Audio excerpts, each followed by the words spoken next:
اسلام ناجائز خوشی سے منع کرتا ہے، جائز خوشی کی حوصلہ افزائی کرتا ہے۔ نبی کریم صلی اللہ علیہ وسلم نے فرمایا کہ جب تم شادی کرو تو ولیمہ ضرور کرنا، چاہے ایک بکری کا بچہ ہی ذبح کرو۔ اور پھر صحیح بخاری میں موجود ہے، حضور علیہ السلام نے فرمایا جب تمہیں کوئی ولیمے کی دعوت دے تو ضرور جانا۔ دونوں باتوں پہ غور کر لیں، یعنی ایک طرف فرمایا خوشی کرنا ضرور، اور دوسری طرف فرمایا جب کوئی خوشی کرے تو اس میں شرکت ضرور کرنا۔ نبی کریم صلی اللہ تعالی علیہ وسلم کی گھر کے اندر جو بظاہر حالت تھی، جو حضور کا فقر اختیاری تھا، اس کا عالم یہ تھا کہ ایک ایک مہینہ گھر میں چولہا نہیں جلتا تھا۔ کتنے کتنے ہفتے اور کتنے کتنے دن بیت جاتے تھے بغیر کھانا کھائے، روٹی کھائے، کھجور پر، سرکے پر، دودھ پر گزارا ہوتا تھا۔ لیکن جب خوشی کا موقع آتا، مسرت کا موقع آتا، اللہ نے آپ کو نواسے دیے امام حسن اور حسین، تو مہینہ مہینہ چولہا نہیں جلتا تھا، پر جب نواسے تشریف لائے تو حضور نے ایک ایک بکرا نہیں، دو دو بکرے ذبح فرمائے، دو دو۔ آپ اس پہلو پر ضرور غور فرمائیے گا کہ 2 بکرے عقیقے میں حضور نے ذبح فرمائے۔ جب خوشی کا موقع آئے گا تو پھر خوشی کا اظہار کیا جائے گا، پھر خوشی اور مسرت کے تذکرے کیے جائیں گے۔ نبی کریم صلی اللہ تعالی علیہ وسلم کا جو میلاد ہے نا، وہ کائنات کا سب سے عظیم ترین واقعہ ہے۔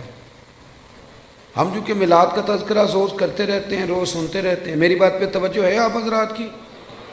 مجھے پتا تھا دوستوں نے ابھی آنا ہے، یہ میرے بات علم میں تھی، لیکن میں یہ سمجھتا ہوں کہ افراد کو دیکھ کر بات شروع کرنا یا افراد کو دیکھ کے چھوٹی کرنا یا بڑی کرنا یہ بہتر نہیں ہوتا، اپنے وقت کو دیکھ کے چلنا چاہیے۔ اس لیے مجھے مشورے مل رہے تھے، لیکن میں نے کہا جو کہہ دیا سو کہہ دیا، جو طے ہو گیا سو۔ تو جب میں آپ کی رعایت کر رہا ہوں تو آپ بھی تو میری رعایت کریں نا۔ آپ دائیں بائیں کیوں دیکھ رہے ہیں؟ آپ مہربانی کریں ہماری طرف دیکھیں، اور ہم جو آپ سے باتیں کر رہے ہیں ان پر توجہ کریں۔ اور ہم حضور سید عالم صلی اللہ علیہ وسلم کا میلاد شریف بیان کر رہے ہیں، اور میلاد کے لیے تو شرط ہی کوئی نہیں، اللہ کا فضل ہے۔ میلاد چونکہ ایمان کا تقاضا ہوتا ہے تو میلاد بندے دیکھ کے نہیں بیان کرنا چاہیے۔ 5 ہوں تو تب بھی ذکر مدینے والے کا ہی ہے، اور 5000 ہوں تو پھر بھی تذکرہ اسی محبوب کامل کا ہے۔ تو آپ میری بات پہ توجہ کریں گے، میں آپ سے کچھ باتیں عرض کر رہا ہوں۔ ہم لوگ چونکہ روز میلاد کے تذکرے سنتے ہیں، کرتے ہیں، روز ہمارے پاس ہر سال ربیع الاول شریف تشریف لاتا ہے، ہم اس واقعے کو اس طرح نہیں لیتے جس طرح کہ یہ شان والا اور عظمت والا واقعہ ہے۔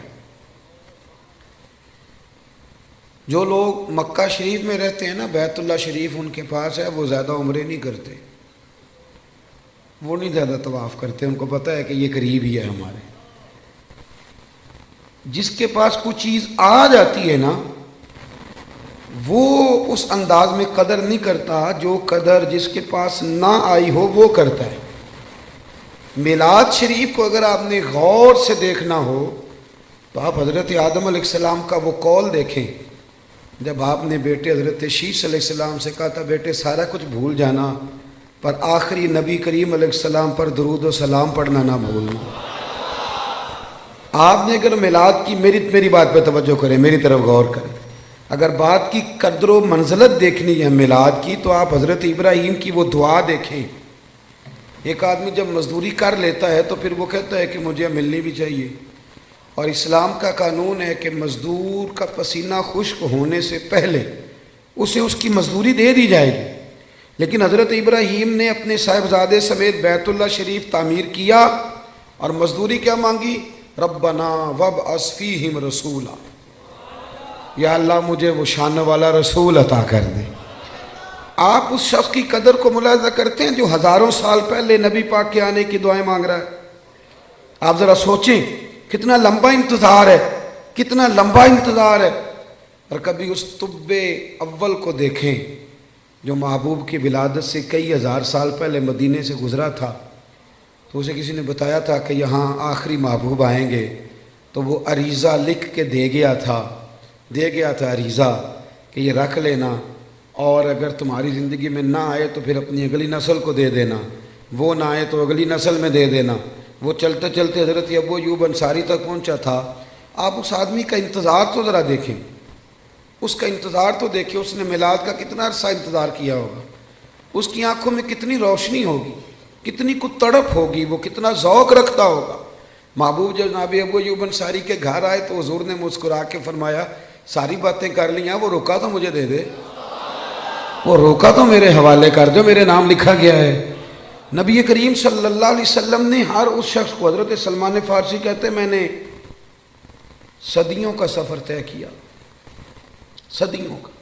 میرا آپ کا مسئلہ یہ ہے کہ ابا جی دادا جی گھر میں مسلمان تھے، میلاد گھر میں ملا ہے، اس لیے سارا دن بحث ہوتی ہے کہ کرنا چاہیے کہ نہیں کرنا چاہیے، منانا چاہیے کہ نہیں منانا چاہیے۔ میں تو اب اس پر دلائل نہیں دیتا، میں کہتا ہوں صدیاں گزر گئیں، بزرگ دلائل دیتے رہے، کتابیں لکھی گئی، اب ہم سے یہ نہ پوچھو کہ میلاد کرنا چاہیے کہ نہیں کرنا چاہیے، اب تو ہم سے یہ پوچھو کہ میلاد کی جھنڈیاں وضو کر کے لگانی چاہیے کہ بغیر وضو کے بھی لگ جاتی۔ اب ساری زندگی یہیں اٹکے رہنا ہے کہ کرنا چاہیے کہ نہیں کرنا چاہیے۔ اب تو ہم سے پوچھو کہ میلاد کا لنگر وضو کر کے پکانا ہے کہ بغیر وضو کے بھی پک جاتا ہے۔ اب تو آگے بڑھنے کی کوئی بات کرو صاحب کہ یہیں ساری زندگی ہم لوگوں نے اٹکے رہنا ہے۔ بھائی میلاد شریف ایک ذوق ہے، ایک بہت بڑا واقعہ ہے، بہت بڑا۔ نبی کریم صلی اللہ علیہ وسلم کی تشریف آور، آج بھی غریب بڑے مجبور ہیں، بڑے پریشان ہیں۔ اللہ نہ کرے ہم پر کوئی ایسا وقت آئے کہ جب ہم بے بس ہو جائیں، لیکن جب آدمی اپنے آپ کو بے بس پاتا ہے تو بڑی تکلیف میں ہوتا ہے۔ میں دعا کر رہا ہوں اللہ نہ کرے کوئی ایسا وقت آئے، لیکن یارو وہ بیٹی کتنی بے بس تھی کہ جو زندہ ہوتی تھی اسے اس کا باپ قتل بھی نہیں کرتا تھا، یعنی مارتا بھی نہیں تھا، بلکہ ویسے ہی گڑھا کھود کے نا تو زندہ کوئی، یہ کبھی آپ دیکھیں تو پرانے بادشاہ سزا دیتے تھے، زندہ لوگوں کو چنوا دیتے تھے، یہ بہت بڑی سزا ہوتی تھی۔ اب پتہ نہیں کب اس کا دم گھٹتا ہوگا، کب وہ بیچاری مرتی ہوگی۔ زندہ بچی کو زمین میں رکھ کے اس کے اوپر مٹی ڈال دی جاتی تھی، وہ کتنی کو چیخیں مارتی ہوگی۔ آپ سمجھے اس بات کو کہ وہ لوگ کتنے سخت تھے کہ جو اس قدر زیادہ، آج بھی بڑا گناہ گار شخص بھی ہونا تو بیٹی کا نام لیں تو اس کی آنکھوں میں آنسو آ جاتے ہیں۔ وہ بہت بڑا بھی انسان سخت دل ہو تو بیٹی کبھی رو پڑے تو وہ بھی رو پڑتا ہے۔ تو اسے پوچھو تو صحیح بیٹی سے کہ بیٹی معاملہ کیا ہے، تجھے تو زندہ دفن کیا جاتا تھا تو اب اتنا پیار کیوں ہے؟ تو وہ کہتی ہے پیار اس لیے ہے کہ اب مدینے والے کا میلاد ہو گیا ہے، اب حضور تشریف لے آئے۔ بھائی آپ اس بات کو سمجھیں، آج بھی جو کسی کا ملازم ہے وہ بڑا پریشان ہے، جو 2 لاکھ روپے ایڈوانس دے کے کسی کو رکھ لیتے ہیں وہ بڑا تنگ کرتے ہیں، اور سارے خاندان سے مزدوری کراتے ہیں۔ آج بھی جس کو 1.5 لاکھ ایڈوانس دے کے ملازم رکھا جاتا ہے اسے تکلیف دی جاتی ہے۔ کبھی تو ایڈوانس والا اتنا پریشان ہے، کبھی اس سے پوچھ کے دیکھو تو جسے خرید لیا جاتا تھا اس کی مرضی کوئی نہیں، کھا نہیں سکتا، پی نہیں سکتا، جا نہیں سکتا، بلکہ یہاں تک حالت تھی کہ وہ اس کی ڈیوٹی ہے اونٹ سنبھالنے کی، تو وہ اپنی مرضی سے اگر اونٹ دھوپ سے کھول کے چھاؤں میں باندھ دیتا تو درے پڑتے تھے تو اتنا سیانہ ہو گیا ہے کہ اب تو پوچھے گا بھی نہیں، اور مرضی کے ساتھ تو نے چھاؤں میں باندھ دیا، اور اگر وہ نہیں باندھتا تھا تو پھر بھی مالک مارتا تھا کہ تجھے نہیں پتہ اسے باندھنا ہے، بس وہ غلام جو ہے تو اسے مار پڑتی تھی۔ حضرت ابو ذر غفاری رضی اللہ تعالیٰ عنہ فرماتے ہیں میری لوگ مثالیں دیتے تھے، میں اپنے غلاموں کے حق میں بڑا سخت تھا، ناراض نہ ہونا، آج بھی لوگ بڑے سخت ہیں۔ وہ جو ہمارے گھر میں برتن دھوتی ہے نا اس کو لوگ کام والی مائی کہتے ہیں، پڑھا لکھا آدمی کہتا ہے کام والی بی بی آئی ہے کہ نہیں، صفائی والی بی بی آئی ہے کہ نہیں، باتیں ایک ہی ہیں، لیکن اگر اسے پھپھی کہہ لیا جائے تو اس کی عزت بڑھ جائے گی، اگر اسے خالہ کہہ لیا جائے تو اس کی عزت، بات ایک ہی ہے۔ اگر بچوں کو تھوڑا سکھایا جائے اور وہ اس کو آنٹی کہہ کے پکار لیں تو اس میں کوئی فرق، لیکن ہمارا مزاج ہے نا تھوڑی چدراہٹ بیان کرنا۔ میرے گھر میں 6 ملازم ہیں، اللہ اکبر، یہ لفظ کہتے ہوئے دل نہیں ڈرتا، خوف نہیں آتا، یہ بڑے دلیری سے لوگ جملے بولتے ہیں۔ حضرت ابو ایوب انصاری رضی اللہ، حضرت ابو ذر غفاری فرماتے میں غلاموں کے حق میں بڑا سخت تھا، لوگ میری مثالیں دیتے تھے، کہتے تھے پھر تیرا اپنے غلام سے کہتے تھے پھر تیرا وہی حال کریں جو ابو ذر غفاری کرتے ہیں اپنے غلام کا، بڑا مارتا تھا۔ کہتے میں کلمہ پڑھنے کے لیے حاضر ہوا نبی کریم کی بارگاہ میں، حضور نے بڑی نصیحتیں فرمائیں۔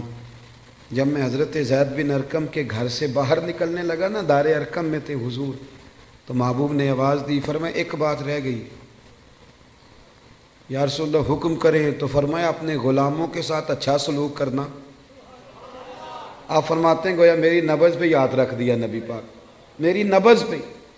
میں نے فوراً عرض کی حضور کس طرح کا سلوک کروں؟ نبی پاک علیہ السلام نے سلوک بھی بتایا، فرمایا جس طرح کا خود کھانا اسی طرح کا انہیں کھلانا۔ یہ میلاد کی تعلیمات ہیں، ان کو ذرا سمجھ کے جائیے گا۔ جس طرح کا خود کھانا اسی طرح کا انہیں کھلانا، اور فرمایا جس طرح کا خود پینا اسی طرح کا انہیں پلانا، اور جس طرح کا خود پہننا اسی طرح کا انہیں پہنانا۔ یہ حضور کی تعلیمات ہیں ملازم کے حق میں۔ آج پڑھی لکھی سوسائٹی میں یہ ہوتا ہے سارا کچھ، جو بڑا شور کرتے ہیں لبرل لوگ کہ ہم جی بڑے بڑے حقوق بیان کرتے ہیں سوسائٹی میں، تو یہ کرتے ہو سارا کچھ کہ جس طرح کا خود کھانا اسی طرح کا انہیں بھی کھلانا، جس طرح کا خود پینا اسی طرح کا انہیں بھی پلانا۔ حضرت ابو ذر غفاری فرماتے ہیں میرے غلام بڑا ڈرتے تھے، پر میں حضور کی بات سن کے جب گھر گیا نا، تو آج میں نے اپنی اہلیہ سے کہا کھانا تم پکاؤ گی، کہ انہوں نے کھانا پکایا تو میں نے خود دسترخوان پہ چنا، آدھے غلام ادھر بٹھا لیے آدھے ادھر بٹھا لیے، میں بیچ میں بیٹھ گیا۔ فرماتے ہوں میرے ساتھ جو غلام بیٹھا تھا وہ بوڑھا تھا، وہ لقمہ اٹھاتا تو ہاتھ کانپتے۔ میں نے انہیں کہا بابا ڈرتے کیوں ہو؟ تو کہنے لگا اب نہیں مجھ سے درے کھائے جاتے، میں بوڑھا ہو گیا ہوں۔ روٹی پہ بٹھا لیا، جو اصل بات ہے وہ بتائیے، ہمیں ڈر آتا ہے آپ سے۔ تو حضرت ابو ذر غفاری فرماتے میں کبھی نہیں رویا تھا، پر آج میں رو پڑا۔ میں نے کہا بابا اب تمہیں کوئی بھی نہیں مارے گا، اب تم پر کوئی درے نہیں برسائے گا، اب تمہارے سفید بالوں کی قدر ہوگی۔ وہ کہنے لگے اب کیا ہوا ہے؟ تو میں نے کہا میں مدینے والے رسول کا غلام بن گیا ہوں، اور حضور نے حکم دیا ہے غلاموں کے ساتھ اچھا سلوک کرنے کا۔ بھائی میلاد، آپ ذرا پس منظر میں جائیں، میلاد کو ذرا دیکھیں۔ میں نا اس سال ربیع الاول شریف پہ نا ہر محفل میں دوستوں کے ایک مشورہ دے رہا ہوں، آپ کو بھی دے دوں؟ جو چوپ ہے ان کی ہاں ہے کہ نہ ہے؟ اللہ جزائے خیر دے آپ کو۔ کچھ چوپ بھی بیٹھے ہوئے نا جی، جو بندے چوپ ہوتے ہیں وہ کبھی کبھی گھورتے بھی ہیں تھوڑا سا، تو بندہ پریشان بھی ہوتا ہے کہ اب یہ گھور رہا ہے، اللہ جانے کیا بات ہے۔ تو آپ تو خوش ہیں نا، خوش اس لیے ہونا چاہیے کہ میلاد شریف کا موقع ہے۔ نثار تیری چہل پہل پہ ہزاروں عید ربیع الاول، سوائے ابلیس کے جہاں میں سبھی تو خوشیاں منا رہے۔ تو میرے عزیز آپ میری بات پہ توجہ، میں ایک مشورہ دے رہا ہوں دوستوں کو۔ میں کہتا ہوں کہ میلاد شریف نا ہمارے یہاں رسمن بھی منایا جانے لگا ہے۔ کچھ لوگ میلاد آتا ہے تو کچھ لوگوں کا سیزن آ جاتا ہے، ان کا سیزن شروع، ریٹ لگنے لگتے ہیں، باہر کی نہیں گونے لگتی ہے، ماحول شروع ہوتا ہے۔ کچھ چندے مانگنے والے ہیں وہ بھی چونکوں میں پلیٹیں لگے کھڑے ہو جاتے ہیں۔ ایک طرف یہ دعویٰ کرتے ہو کہ ہم نبی پاک کے نام کا کھاتے ہیں، ہمارا سارا کچھ حضور کا صدقہ، اور میلاد کی باری آئے تو چندے مانگتے ہو۔ سارے سال میں ایک محفل تو اپنی جیب سے کرا لو، ایک ہی جیب سے کرا لو، چلو علامہ صاحب بھی ایک جیب سے کرا لیں، پیر صاحب بھی ایک جیب سے کرا لیں، کوئی ایک تو جیب سے کراؤ۔ ایک طرف کہتے ہو حضور کے نام کا کھاتے ہیں، دوسری سے پلیٹیں لے کے کھڑے ہو چونکوں میں، یہ کیا معنی ہوں؟ میرے عزیز میلاد جذبات کے ساتھ منائیں، میلاد شوق کے ساتھ منائیں۔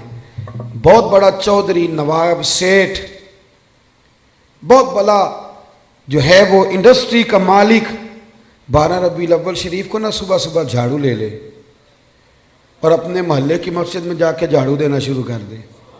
وہ سارے لوگ پوچھیں سیٹھ صاحب آپ نے تو کبھی خود اٹھ کے پانی کا پیالہ نہیں پیا، آج خیریت ہے؟ تو اس کی آنکھیں آنسو بہائیں، وہ کہے یارو آج میں صفائی کروں گا، اس لیے کہ آج کوئی معمولی دن نہیں، آج میرے نبی کریم کے میلاد شریف کا دن ہے۔ یہ ذوق بنے، ذوق۔ علامہ صاحب، پیر صاحب، مفتی صاحب وہ جھاڑو لے لے اور مسجد کی گلی میں صفائی شروع کر دیں، سارے شاگرد اور مرید اور عقیدت مند دوڑ، حضرت میں کرتا ہوں مجھے دے دیں۔ تو وہ کہ نہیں یار تو پیچھے ہٹ جا، مجھ سے تو کسی نے سلام نہیں لینی تھی، میرا تو کسی نے حال نہیں پوچھنا تھا، یہ میری جتنی شانیں ہیں یہ مدینے والے محبوب کے میلاد کا ہی صدقہ ہے۔ آج حضور کا میلاد شریف ہے، 2 جوڑے لے لیے بھائی نے،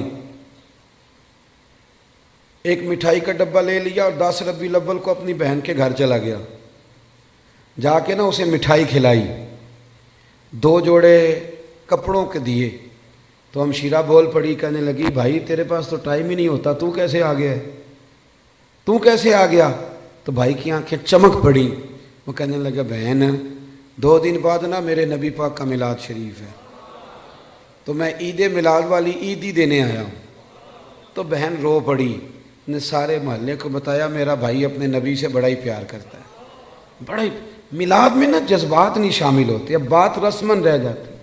اب وہ کیفیات جو آدمی اپنے بیٹے کی شادی رکھتا ہے، اس کی بہن اور بہنوئی اگر ناراض ہوں تو وہ منانے نہیں جاتا ان کو، بتاؤ یار شادی ہے، خوشی تمہارے بغیر نہیں ہو سکتی۔ تو میلاد شریف کی جس نے خوشی کرنی ہے اس کے سارے رشتہ دار ناراض ہوں تو اس نے خوشی کیسے منا لی؟ چاہیے تو یہ تھا نا کہ وہ میلاد شریف سے پہلے جاتا ناراض لوگوں کے گھروں میں اور جا کے کہتا ساری خوشیوں سے بڑی خوشی یہ آئی ہے، میں آپ سے معذرت کرنے آیا ہوں، آؤ سارے مل کے اکٹھے ہو کے نبی پاک کا میلاد منائیں۔ ہم اگر میلاد میں جذبات شامل کریں، ذوق شامل کریں، گہرائی میں اتر جائیں، گہرائی میں جائیں، اور پھر جتنی تعلیمات ہیں نبی پاک کے میلاد کی، جتنی تعلیم، دیکھو نا آج بھی جب میلاد کا اسٹیج سجتا ہے نا، جس نے 2 لاکھ روپیہ، 1 لاکھ روپیہ، 50,000 روپیہ تعاون کیا ہوتا ہے نا، وہ اسٹیج پہ بیٹھ جاتا ہے، چاہے وہ سارا سال مسجد نہ آیا ہو، اس نے جیب میں رکھی ہوتی ہے، سیاستدان نے، سیٹھ صاحب نے ٹوپی، تو وہ سفید ٹوپی نکالتا ہے، چونکہ اس نے 50,000 دیا تو آ جاتا ہے اسٹیج پہ، اور جن کے ہاتھوں میں نوٹوں کی دتیاں آتی ہیں وہ سارے فرنٹ سیٹ پہ بیٹھے ہوتے ہیں، اور پھر ان کے نام بھی نعت خواں یاد کر لیتے ہیں، اللہ ماشاء اللہ، کہتے ہیں یہ حاجی بڑا عاشق رسول ہے۔ بھی عشق تو اندر کی بات ہے، تجھے کیسے پتہ چلا اس کے اندر ہے کہ نہیں؟ یہ تو تو کیسے گہرائی میں اتر گیا کہ حاجی عاشق رسول ہے، کہ یہاں عشق رسول کے لیے نوٹوں کی دتی کا ہونا ضروری ہے؟ یہ مزاج بدلیں۔ سارا سال ہر اسٹیج پہ امیروں کا قبضہ رہتا ہے، اگر میلاد کے اور سیرت کے اسٹیج پر بھی امیروں کا قبضہ رہا تو غریب بیچارے کدھر گئے؟ ایک تو نیکی کرو، محلے کا جو سب سے غریب آدمی ہے جس کو کبھی کسی نے نہیں پوچھا اس کے لیے ایک جوڑا بنواؤ، اس کے سر پہ دستار سجاؤ، اور جو فجر کے وقت آ کے مسجد کھولتا ہے، صفائی کرتا ہے، اسے کپڑے پہناؤ، اچھے دستار سجاؤ، میلاد کے اسٹیج پہ بٹھاؤ، تو وہ کہے اب کیا کرنا ہے تو اسے کہو اب کہنا ہے ہم غریبوں کے آقا پہ بے حد درود، ہم غریبوں کے آقا پہ، ہم غریبوں کے آقا پہ بے حد درود، اور ہم فقیروں کی ثروت پہ لاکھوں سلام۔ میلاد میں اصطلاحات کی ضرورت ہے۔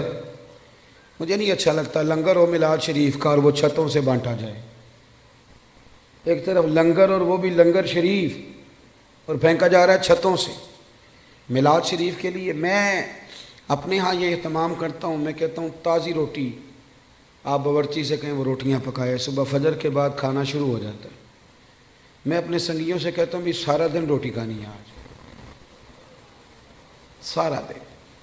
اس کا طریقہ یہ ہوگا کہ تھوڑی سی اب کھا لو، تھوڑی سی ٹھہر کے کھا لو، تو وہ کیسے کھانی ہے؟ غریبوں کو بلا بلا کے لاؤ۔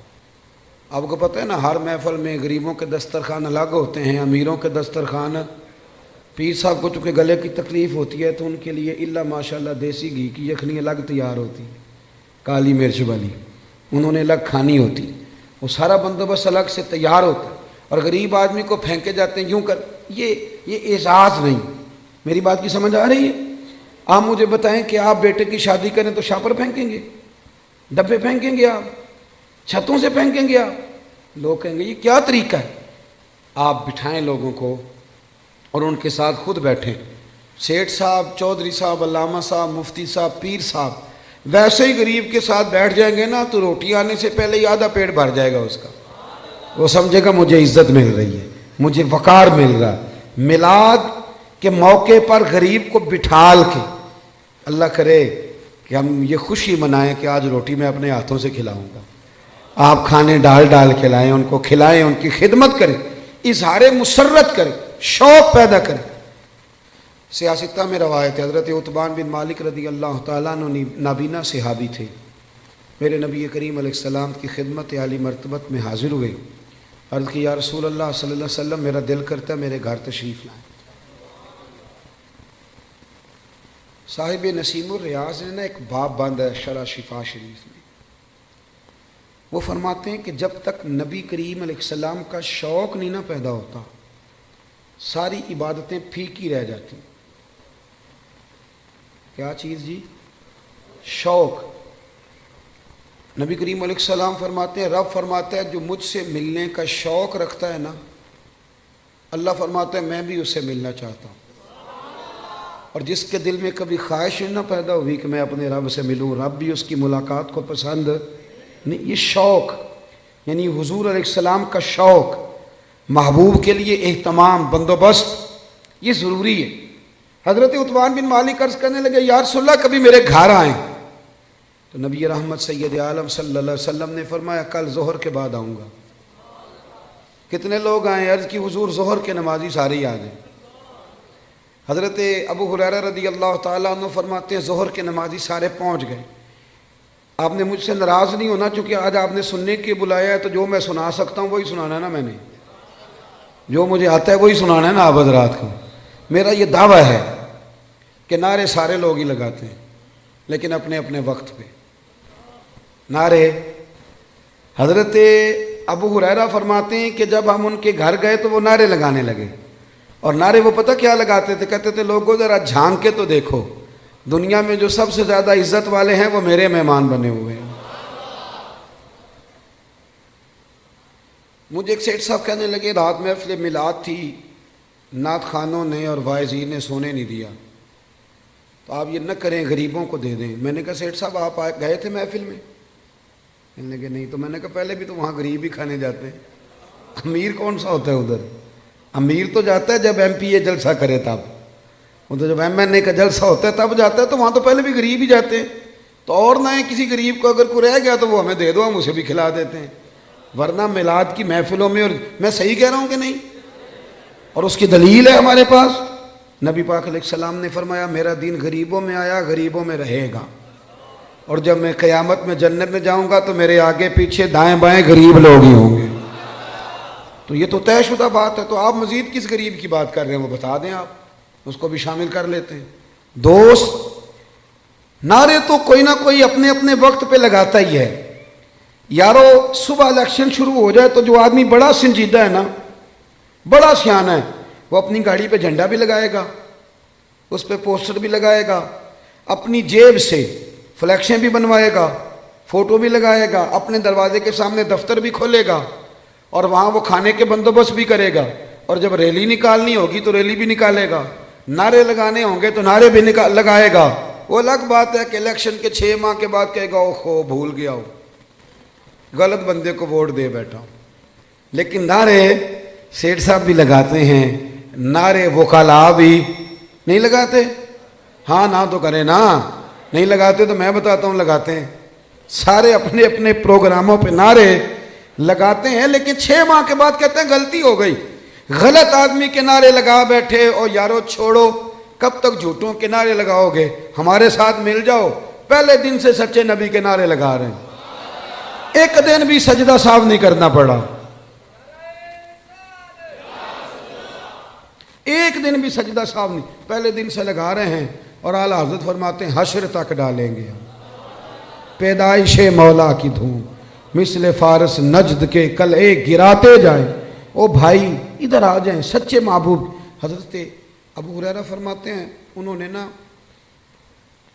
شور کرنا شروع کیا، کہنے لگے لوگوں آؤ دیکھو جو سب سے زیادہ عزت والے ہیں وہ میرے مہمان بنے ہوئے۔ پھر انہوں نے کیا کیا؟ سارے محلے کی دعوت پکائی۔ نبی کریم علیہ السلام نے فرمایا ہمیں بلایا تو اب بتاؤ کرنا کیا ہے؟ تو عرض کرنے لگے یا رسول اللہ صلی اللہ علیہ وسلم میرے گھر کے کسی کونے میں 2 رکعتیں نماز پڑھ دیں، میں جب تک زندہ رہوں گا وہاں سجدے ہی ادا کرتا رہوں گا۔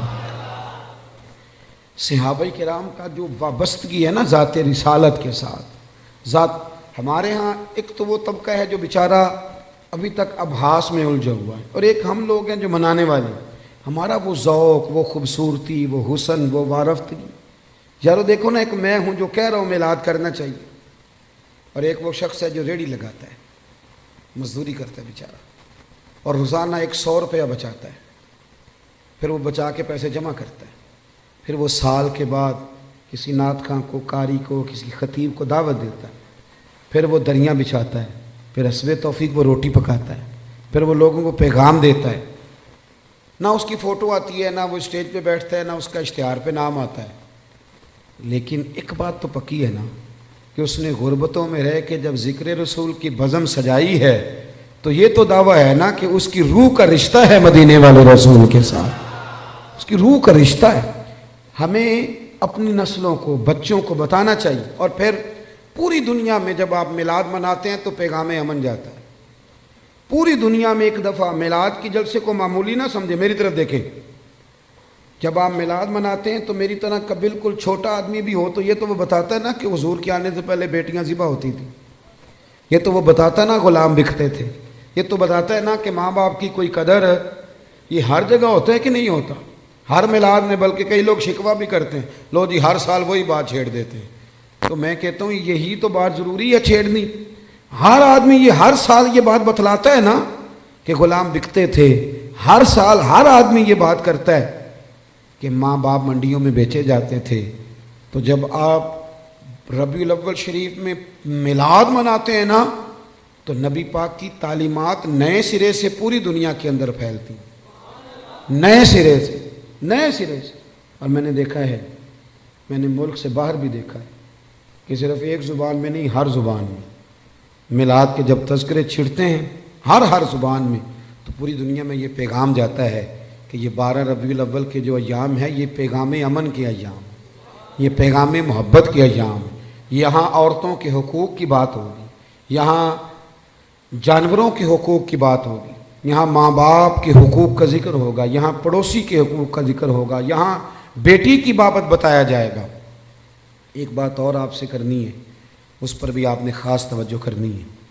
انسان، کچھ چیزیں ایسی ہوتی ہیں جو اس کی تقریر سے ثابت ہوتی ہیں، اور کچھ چیزیں ایسی ہوتی ہیں جو اس کے عمل سے ثابت۔ ہمارا زمانہ نا تیز لوگوں کا زمانہ ہے، لوگ آگے بڑھ کے نا اپنا بتانا چاہتے ہیں، اپنا بتانے سے بات نہیں بنتی، عمل کرنے سے بات بنتی۔ میں اپنے دوستوں کو اکثر مشورہ دیتا ہوں کہ کبھی کسی کو شیشے میں اتارنے کی کوشش نہ کرنا۔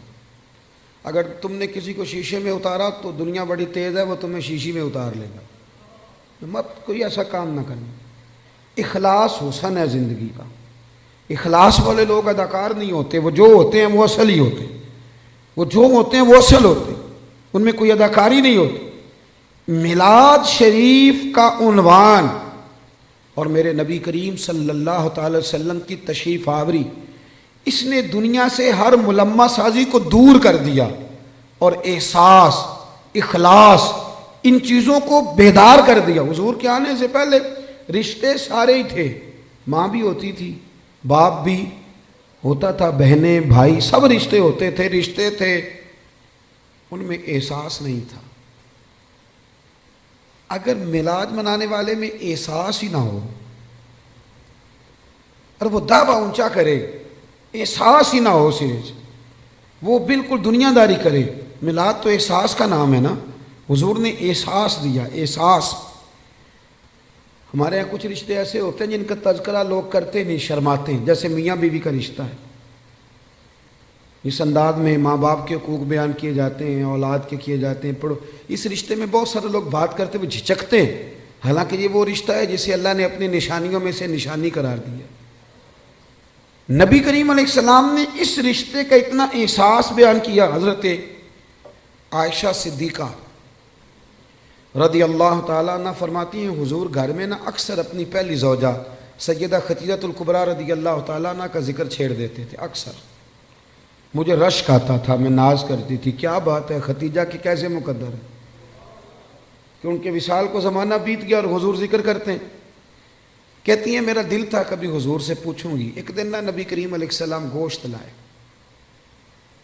اور مجھ سے فرمایا کہ آج تک گوشت پکاؤ۔ کہتی ہیں وہ گوشت میرے سامنے ہے، میں صاف کرنے لگی تو محبوب کریم علیہ السلام نے فرمایا ذرا شوربہ زیادہ کرنا۔ میں نے کہا یا رسول اللہ صلی اللہ علیہ وسلم کچھ مہمان آئیں گے؟ تو حضور فرمانے لگے نہیں، مجھے پتہ چلا ہے مدینے میں نا ختیجۃ الکبریٰ کی کچھ سہیلیاں آئی ہیں، تو تم شوربہ زیادہ پکانا، میں کچھ سالن انہیں بھی بھیجوں گا۔ میں کہہ رہا ہوں ذرا رشتے کے احساس کی شدت کو ملاحظہ کریں۔ وہ باتیں جو اکثر لوگ کرتے وہ جھجکتے ہیں کہ اب اس کی بھی شدت بیان کی جائے گی۔ فرمایا میں نے نا انہیں سالن بھیجنا ہے۔ تو حضرت عائشہ صدیقہ کہتی ہیں میں نے جھجکتے جھجکتے سنبھل کر سوچ کر مسجع مکفہ بڑی احتیاط سے نظریں جھکا کے ایک جملہ کہا، میں نے کہا یا رسول اللہ صلی اللہ علیہ وسلم، اللہ نے آپ کو جوان اور خوبصورت بیویاں دی ہیں، آپ تو ہر وقت حضرت ختیجہ کا ذکر ہی کرتے رہتے۔ کہتی ہیں میں نے تو بات کر دی اور میں خاموش ہو گئی، اب میری جرت نہیں تھی کہ نظر اٹھا کے دیکھوں چہرہ نور کا رنگ کس طرح کا ہے، جھجک رہی تھی۔ پوری ہمت کر کے میں نے ذرا نظر اٹھائی تو حضور کے چہرے پہ جلال تھا۔ تو محبوب فرمانے لگے عائشہ آج بات کی، آج کے بعد نہ کرنا۔ یا رسول اللہ کیا ہوا؟ فرمایا عائشہ میرے پاس جتنے لوگ آئے ہیں نا وہ سکھوں کے وقت آئے ہیں، ختیجہ تو میرے دکھوں کی ساتھی ہے، وہ تو میری تکلیفوں کی ساتھی۔ فرمایا لوگ مجھے پتھر مارتے، میری راہوں میں کانٹے بچھاتے، میں پریشان ہو کے گھر لوٹتا، اس وفادار بیوی کے ایک ہاتھ میں دودھ کا پیالہ ہوتا، ایک ہاتھ میں کھجوریں ہوتی، کھجور کھلا کے دودھ پلا کے بستر بچھا کے کہتی محبوبہ غم نہ کرنا، اللہ بڑی شان عطا فرمائے گا۔ اتنی شدت رشتوں نے پیدا کر دی، اتنا احساس۔ حضرت عائشہ کہتی ہے کہ بوڑھی اماں حضور سے ملنے آئیں تو نبی پاک نے بڑا ہی پیار کی، کھانے کھلائے، حضور بڑی محبت سے باتیں کرتے رہے۔ نبی کریم علیہ السلام نے جاتے دفعہ تحفے بھی دیے۔ صاحب کنز العمار لکھتے ہیں حضرت عائشہ کہتی میں نے کہا حضور مہمان تو روز آتے ہیں، پر اتنا پیار؟ کون تھی بی بی؟ محبوب فرمانے لگے ختیجۃ الکبریٰ کی سہیلی تھی، یہ آتی تھی ختیجہ ٹائم دیتی تھی۔ کیا خوبصورت جملہ ہے۔ فرمایا میں نے آج ختیجہ کے طریقے کو زندہ رکھا ہے، میں نے اسے وقت دیا، حسن العہد من الایمان۔ محبوب فرمانے لگے اچھے طریقے سے رشتے نبھانا یہ بھی ایمان کا حصہ ہے۔ او میرے دوست رشتوں کی شدت ہو، او یار چھوڑ، ایسے ہی تو باتیں سن سن کے ادھر ادھر سے اپنے سگے بھائی کا مخالف ہو گیا۔ بھائی سے پیار کر، بھائی سے محبت کر۔ میلاد کا معنی رشتوں میں حسن پیدا کرنا۔ ایک صحابی نے آ کے عرض کی یا رسول اللہ یہ میرا بھائی آپ کے پاس ہی بیٹھا رہتا ہے، مشکات میں موجود، سارے کام تو مجھے کرنے پڑتے ہیں۔ تو میلاد والے محبوب نے کیا خوبصورت جملہ کہا، فرمایا جا جا کے ڈیوٹی کر، رب جو تجھے رزق دیتا ہے نا وہ اس کی برکت سے عطا کرتا ہے۔ اتنا حسن پیدا کر دیا رشتوں میں، اتنا۔ او یار بہن کے لیے جو جذبات نبی پاک نے بیان فرمائے۔ حضرت شیمہ حضور کی رضائی بہن تھی، توجہ ہے میری بات پر؟ میں ایک شکوہ کر لوں آپ دوستوں سے ہلکا سا، بھائی نہ یاروں کو ٹائم دیتے ہیں، بہنوں کو نہیں دیتے، فون بھی نہیں کرتے۔ بہن پردیس میں نہ انتظار کرتی رہتی ہے کہ چلو کبھی بات کریں۔ میں آپ کو بڑی ذمہ داری سے کہتا ہوں، میرے ایک سنگی نے ایک دفعہ کہا کہ پیر صاحب میرے لیے دعا کرنا، تو میں نے اسے کہا یار میں تو مصروف آدمی ہوں، میں کوشش کرتا ہوں کہ یا اللہ جن جن نے دعاؤں کے لیے کہا صاحب کی قبول کر۔ کہنے لگا میں بڑا پریشان ہوں، نام لے کے کریں۔ میں نے کہا میں نہیں وعدہ کرتا، ہاں اگر تو نے صحیح دعا کرانی ہے نا رونے والی تو اپنی بہن سے کہہ، وہ تو اشارہ دے جا کہ میرے لیے دعا کرنا تو مسلح بھگو دے گی رات کو رو رو۔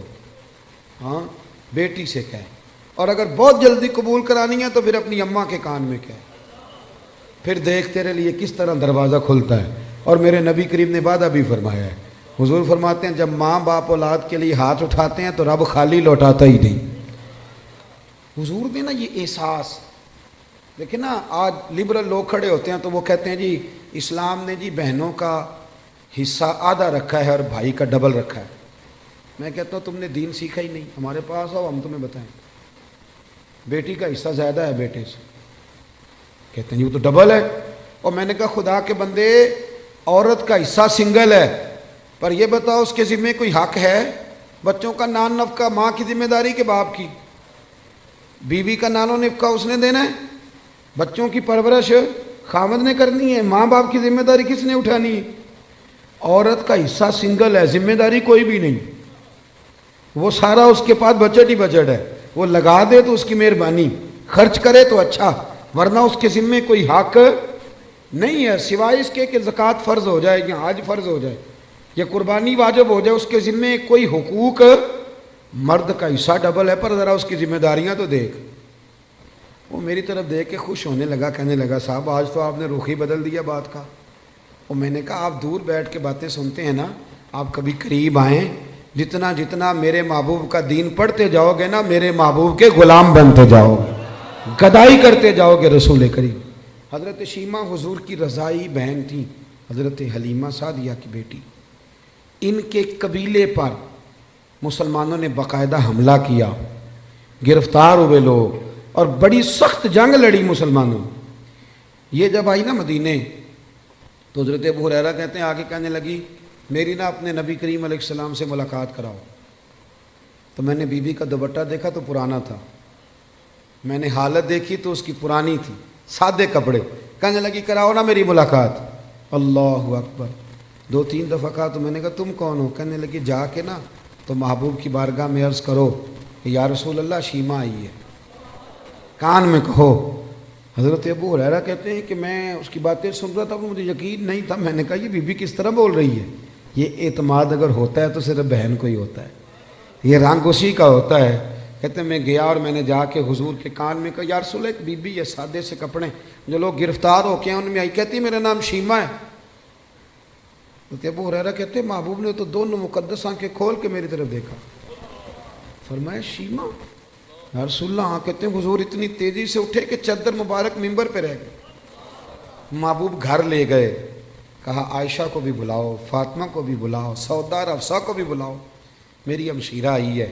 کھانے بننے لگے، خدمتیں ہونے لگی۔ سارا زمانہ ترستا ہے کہ مدینے میں کوئی کلی بن جائے، پر میرے محبوب فرمانے لگے شیمہ تو پسند کرے تو تیرے لیے مدینے میں مکان نہ بنا دوں، اگر تو کہے تو میرے پاس رہ جا، میری بہن یہاں رہ جا۔ حضرت عائشہ کہتی ہیں میں رو رہی تھی کہ محبوب اتنا پیار، اتنی محبت، وہ رضائی بہن کے ساتھ۔ میلاد تو احساس کا نام ہے، تیرے اندر احساس ہی نہ ہو اور تو خالی نعرے لگا کہ گھر لوٹ آئے، تو تو میلاد کو کیا سمجھا؟ تو مقصد تک کیسے پہنچا؟ میرے عزیز غور کرے۔ حضرت شیمہ کہنے لگی نہیں میں نے واپس جانا ہے، اور میں ٹھیک ہے میں تیاری کرا دیتا ہوں۔ کہنے لگی اکیلی نہیں جاؤں گی، میرا جتنا قبیلہ گرفتار ہوا ہے سارا آزاد کریں۔ حضرت عائشہ کہتی ہیں پہلے جتنی بھی باتیں ہوتی تھی مشورے سے ہوتی، صحابہ کو بلایا جاتا، مشورہ کیا جاتا، لیکن ادھر بہن کے لب ہلے آزاد کر دیں، ادھر حضور نے مشورے نہیں لیا، فرمایا جا سارے ہی آزاد ہیں بغیر مشورے۔ احساس کا نام میلاد ہے، تھوڑا احساس۔ آپ یقین کریں کبھی کبھی بڑی دقت ہوتی ہے، محافل میلاد میں بڑی دقت ہوتی ہے، یار آپ احساس ہی نہیں کر رہے، آپ سمجھ ہی نہیں رہے چیزوں کو کہ یہ کس قدر خوبصورتی کا موقع ہے۔ پوری دنیا کے احساس کا پیغام اگر دیا جا سکتا ہے تو میلاد شریف کے نام پر دیا جا سکتا ہے، میلاد النبی کے نام پر۔ ایک بات اور کرتا ہوں بات سمیٹنے سے پہلے، حضرت ام ایمن رضی اللہ تعالیٰ عنہ، یہ حضرت عبداللہ جو محبوب کے والد گرامی ہیں، حضرت عبداللہ رضی اللہ تعالیٰ عنہ کی آزاد کردہ کنیز تھی۔ حضرت آمنہ کی بھی انہوں نے خدمت کی، نبی کریم کو دودھ بھی پلایا۔ مکہ مکرمہ سے ہجرت کر کے لوگ مدینے آئے تو یہ بھی آئی تھی، تو جن لوگوں کو نبی پاک صلی اللہ علیہ وسلم نے بھائی بھائی بنایا تو انہوں نے پھر اپنی جائیدادیں آدھی دے دی تھیں، آپ نے سنی ہوئی یہ بات۔ حضرت ام ایمن کو بھی ایک باغ ملا، جب خیبر کے علاقے فتح ہو گئے، بنو نذیر بنو قریظہ کی جائیدادیں آ گئیں، تو نبی پاک صلی اللہ علیہ وسلم نے صحابہ سے فرمایا کہ یہ جو مہاجر ہونا اب یہ تم جائیدادیں لے لو اور اپنے انصار بھائیوں کی زمینیں واپس کر دو۔ سب نے واپس کر دی۔ حضرت ام ایمن کو ایک باغ ملا ہوا تو حضور نے فرمایا آپ بھی واپس کر دیں، بوڑھی تھی، رضائی والدہ تھی، آپ بھی واپس کر دیں۔ کہنے لگی میں تو نہیں کرتی، میں تو نہیں کرتی۔ اب نبی پاک کو کوئی انکار کر سکتا ہے؟ میں نہیں کرتی، مجھے تو پیار ہو گیا۔ حضرت عائشہ صدیقہ رضی اللہ تعالیٰ عنہ کہنے لگی ام ایمن اب حضور کو انکار کر رہی۔ محبوب فرمانے لگے عائشہ آپ بیچ میں نہ بولے، میں جانوں اور ماں جانے۔ حضرت عائشہ کہتی ہیں میں اس حسن کے قربان جاؤں، حضور منا رہے ہیں نبی کریم، اللہ کرے آپ کو سمجھ آئے۔ یہ جوان بچوں کو میری بات، کبھی کبھی اماں کو منایا کرو، اور یار کبھی کبھی والد سے کہا کرو کہ ابا جی بیٹھو موٹر سائیکل پہ، سردیوں کے کپڑے نہ لے کے آئے۔ کبھی کبھی اماں سے کہا کرو کہ اماں جی آج میرا دل کرتا ہے، میری مرضی کا کھانا بناؤ اور کھانا نہ میرے آنے تک دونوں مل کے کھائیں گے۔ اس احساس کا نام میلاد ہے۔ نبی کریم صلی اللہ علیہ وسلم جناب ام ایمن کو منانے لگے، اماں دے دے، سب نے دے دیا، کہنے لگے مجھے پیار بڑا ہو گیا، اتنے سال بیت گئے، مجھے اس باغ سے پیار ہے۔ حضور حضرت ام ایمن کو ساتھ لے کے گئے، پہلے ایک باغ دکھایا، کہنے لگی میں نہیں یہ لیتی، پھر دوسرا دکھایا، یہ بھی نہیں لیتی، چوتھا باغ دکھایا تو کہنے لگے یہ ملے تو میں دے دوں گی۔ محبوب فرمانے لگے الحمدللہ الحمدللہ، انصاری کا باغ بھی واپس ہو گیا ہے اور میری اماں بھی راضی ہو گئی۔ دونوں بات تھوڑا سا نا پیار۔ آپ یقین کریں اس طرح لڑتے ہیں لوگ چوکوں اور بازاروں میں، اتنی گھٹن ہے اور بڑے پریشان ہیں لوگ، بڑی دقت ہے۔ وجہ صرف اتنی ہے کہ وہ جو احساس ہے نا کہ میں ہوں اور اس کے بعد پھر دوبارہ میں ہوں، یہ کبھی ختم ہو جائے نا۔ اور سب نے کوئی نہ کوئی بات اوڑھ لی ہے۔ میرے بھی ذہن میں آ گیا کہ میں پیر صاحب ہوں، میرے بھی تو مرید ہیں نا، میں بھی ایک ادارے کا صدر نشین ہوں، مجھے بھی ماننا چاہیے۔ اس سے تھوڑا نکل آئے، تھوڑا احساس پیدا کریں، عزت دینی شروع کر دیں۔ اب یقین کریں معاشرے میں ہر بندہ باعزت ہو جائے گا، پیار کرنا شروع کر دیں۔ آپ یقین کریں معاشرے سے ساری نفرتیں ختم ہو جائیں۔ آپ ایک دوسرے کو خوشبو بانٹنی شروع کر دیں، یقین کریں ہر تعفن، ہر بیماری دور ہو جائے گی۔ ہمسائے کا دروازہ صاف کرنے کا ارادہ کر لو، اللہ کریم ہمارے گھروں کو بھی صفائی عطا کر دے گا۔ میں اپنے دوستوں سے کہا کرتا ہوں، ایک صاحب ایک دفعہ آئے، کہنے لگے بڑے علاج کرائے، بڑے تعویذ لیے، لیکن اللہ نے اولاد نہیں دی۔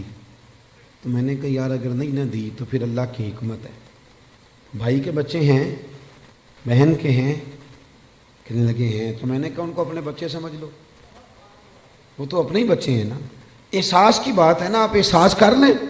آپ یقین کریں ایک بزرگ تھے تو ان کے پوتے بیاہنے کے قابل ہو گئے تھے، تو بڑی فکر کرتے تھے گھر کی، تو ان کے بچے مجھے کہنے لگے ابا جی فکر سے بیمار ہیں، انہیں سمجھائیں۔ تو میں نے کہا بابا جی آپ چھوڑ کیوں نہیں دیتے؟ کہنے لگے بچپن سے ہی فکر والا ہوں، ماں باپ کی بڑی کی ہے، بہن بھائیوں کی بھی بڑی کی ہے، اولاد کی بھی بڑی کی ہے، جب تک زندہ ہوں فکر ہی کرتا ہوں۔ میرا دل کرتا ہے میری زندگی میں پوتے پوتیاں بھی اپنے اپنے گھر والے ہو جائیں۔